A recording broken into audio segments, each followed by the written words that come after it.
Today we're going to talk about harvesting basil, when to do it and how to do it without damaging your plant.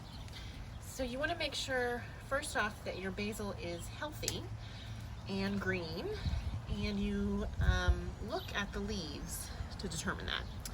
So it's a nice color, but it's also got little leaves all over, so it's actively growing, and there's no sort of disease or little bugs like aphids on here right now. And then the next rule is generally, according to the size of your plant, you don't want to harvest more than 1/3 of the leaves, because otherwise that puts too much stress. So first we're going to try pinching, which is taking new growth off of the top. And basil is not very picky. It has buds growing all along these stems, so you don't really have to worry that much. We're just going to pinch off a tip like that, and that's going to encourage more branches and more growth.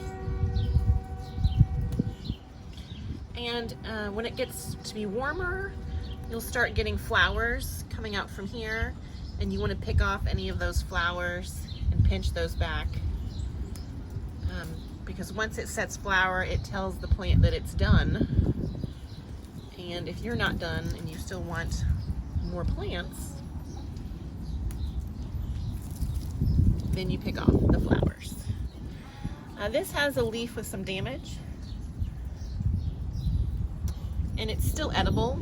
There's nothing wrong with it, but if you don't want it because it's got little brown spots and is not the most pleasing, then you don't take that one.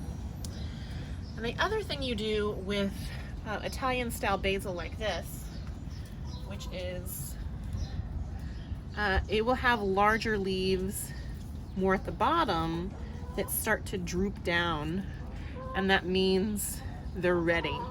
So you can pick off individual leaves like that.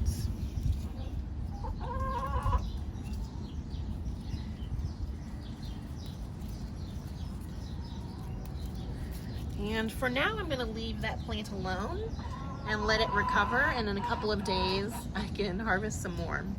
You probably hear my chickens talking in the background. As always, thank you for watching, and don't forget to like, comment, or subscribe.